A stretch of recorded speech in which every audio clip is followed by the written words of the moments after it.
Alors bonjour, merci Bonjour. d'être là, de répondre à nos questions. Donc on fête aujourd'hui les 20 ans du PRCF, 20 ans de lutte pour la reconstruction d'un parti communiste par nos anciens qui ont mené la lutte à l'interne et en externe. Et donc pour toi, pourquoi c'était important de venir ici à cet événement, fêter les 20 ans du pôle et quelle importance a cet événement pour toi, enfin, à tes yeux Bah, écoute, c'était important parce que déjà on s'est beaucoup croisés dans les luttes depuis maintenant quelques années, et pas simplement dans les luttes, comme je l'ai dit, dans les luttes structurelles. Voilà, celles qui nous engagent, en tant que groupe politique, mais au-delà, celles qui nous engagent en tant que peuple, celles qui nous engagent en tant que nation, en tant que corps politique constitué.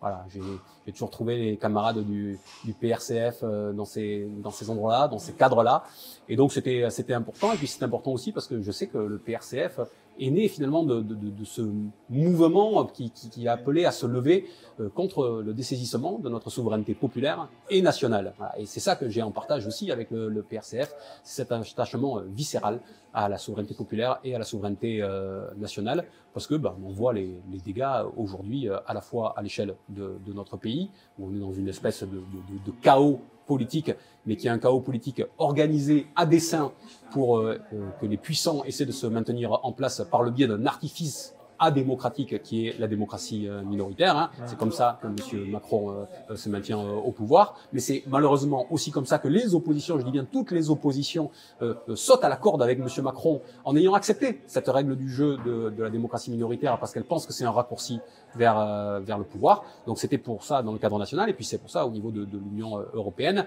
parce que dans le prolongement du TCE, on voit désormais cette délégation de souveraineté qui est en train de s'opérer vers Bruxelles, avec là encore la théorie de M. Macron qui est la souveraineté européenne, qui n'a pas de sens. Hein. La souveraineté, c'est ce qui est supérieur à tous les autres dans son genre. Donc, à partir du moment où il y aurait une souveraineté européenne, ça veut dire qu'il n'y a plus de souveraineté populaire et nationale derrière.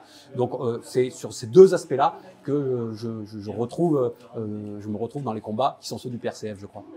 Très bien. Et les 20 ans, c'est l'occasion de célébrer le passé, tout un héritage, mais c'est aussi un moment pour faire le bilan et se tourner vers l'avenir.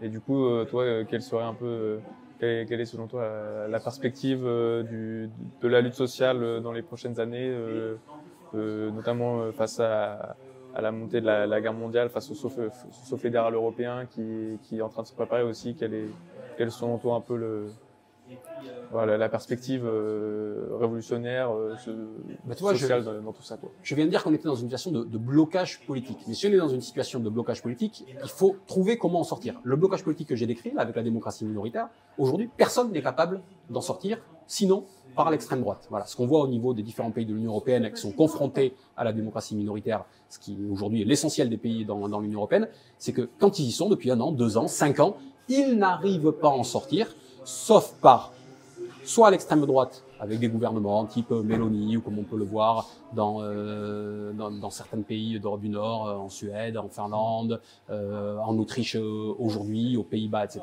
Ou alors l'autre débouché, c'est ce que j'appelle des coalitions grands chapiteaux, hétéroclites, qui n'ont plus d'architecture politique. C'est le cas par exemple en Allemagne, quand il y a la coalition entre le SPD de M. Scholz et qu'il y a les libéraux à ses côtés, les libéraux chimiquement purs d'un point de vue économique, ou les Verts. C'est ça les seules issues. Donc, qui ne sont pas en réalité de vraies issues. Donc, comment on sort de ça? Et comment on sort de ça? Je ne crois pas qu'on puisse en sortir par les raccourcis électoraux et par ce que j'appelle les stratégies du socle, c'est-à-dire en agrégeant uniquement ceux qui sont d'accord avec soi. Il faut aujourd'hui recréer une dynamique populaire et avoir une aspiration d'une majorité populaire. Et comment on crée une majorité populaire? En unifiant d'abord le bloc de la classe ouvrière et le bloc populaire. C'est la première des tâches. Mais attention, ça ne veut pas dire unifier la gauche. Il ne faut pas confondre. Il n'y a pas de superposition entre l'un et l'autre. Il y a ceux qui veulent unifier la gauche et qui pensent que c'est un raccourci et qui ont là une approche purement électoraliste. Et puis il y a ceux qui ont une approche peut-être un peu plus gramsciste, qui sont en train de reconstruire une hégémonie. Je crois que c'est ça la tâche qui est devant nous,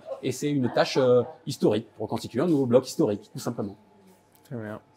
Bah, merci. Est-ce que tu as un dernier mot, un dernier hommage à rendre ça, cette journée de commémoration? Bah, vous avez été fidèle au poste pendant 20 ans. 20 ans, c'est l'âge où on a toute la force de la jeunesse et la capacité de conviction. Bah, je sais pouvoir compter sur vous tous pour la propager maintenant dans les années à venir et être à la tâche qui sera à la tâche politique qui sera la vôtre à votre poste de combat. Très bien. Ah, merci beaucoup. Salut, bonne continuation. Merci.